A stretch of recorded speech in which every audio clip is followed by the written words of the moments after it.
Hello again, this is Joe with the Technology Closet, and today we're going to show you another method for making a bootable USB thumb drive for recovering your Mac for OS X Mountain Lion. This is Apple's fully supported and authorized way of making a bootable USB thumb drive from a system that already has Mountain Lion installed with a recovery partition already set up.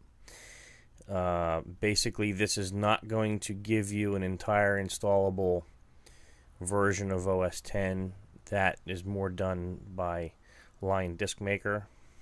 That will actually copy all the files necessary to do an installation. This will only make a bootable drive. As you can see, the system requirements only require a thumb drive with at least 1 gigabyte of free space, and it's not a whole lot, whereas Lion Disk Maker requires at least an 8 gigabyte drive.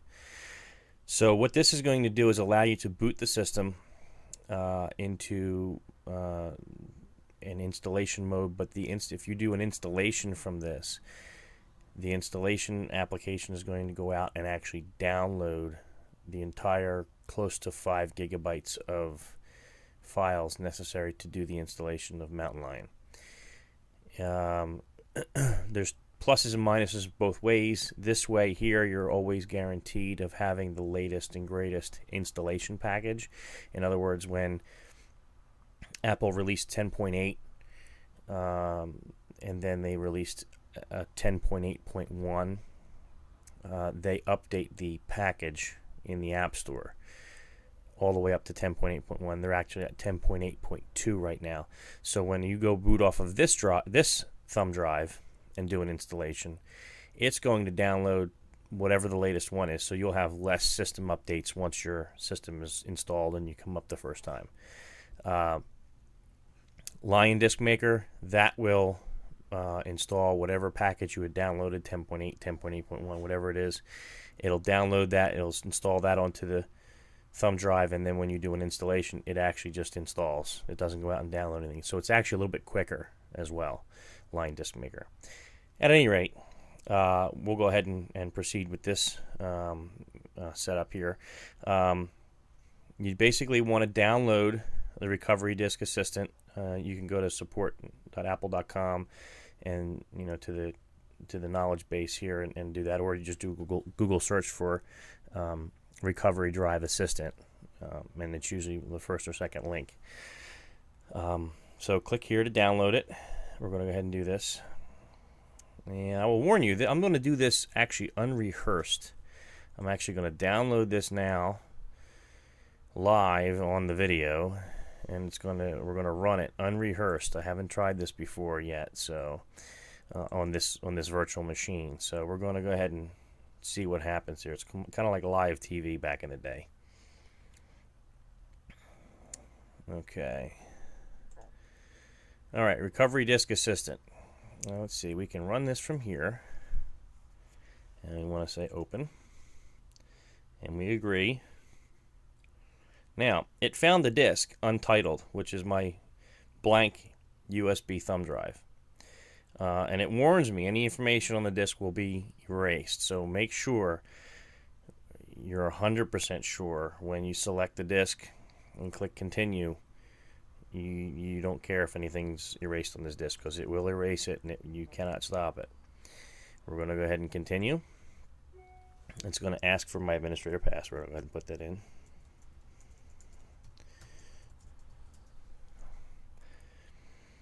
And it's actually going to go out and look at the recovery partition, the hidden recovery partition that's on the hard drive now.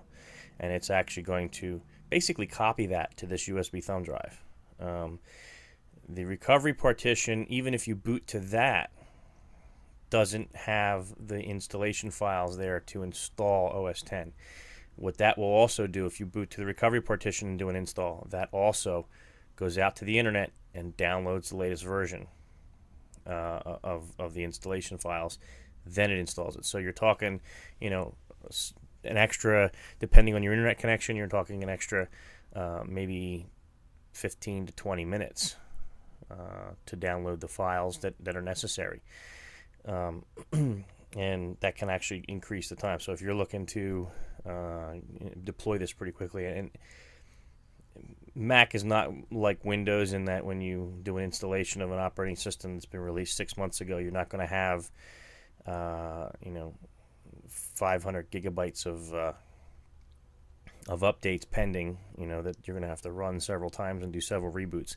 You may have maybe 3 or 4 or 5 updates, and usually the OS updates for OS 10 when they're released, you don't have to step up through them. You can just go, if you're at 10.8 and they're at 10.2 and there's 10.1 in between, you don't have to do 10.1 and then install 10.2. It's rolling. You can install it right, all the way up to 10.2 right out of the chute. Okay, it says it was created successfully. If we want to boot from it, connect the recovery disk, restart the computer by holding down the Option key. On a Mac, you would hold down the Option key while it's restarting until it presents you with a menu of bootable disks that it found, and the recovery disk should be one of them, the USB recovery disk. So we're going to go ahead and quit, and that is basically it. You don't see the recovery disk it's not mounted. Actually, it is, isn't it? No, it's not. We can eject that. You don't see the recovery disk mounted here. You can't. I don't even think you can see it in disk utility. Let's take a look. We see the disk itself, but we don't see a mountable volume. Okay, and again, that's the same as you don't see. You see the disk here, with the Macintosh HD on it, but you don't see the recovery volume that's actually there. It's hidden. You can't even see it in disk utility while you're up and running on the system. So, but basically that's it. That's the way to create the bootable USB thumb drive with Apple's Recovery Disk Assistant. And please subscribe to us on YouTube and send us some feedback at feedback@thetechnologycloset.com. Thanks again for watching.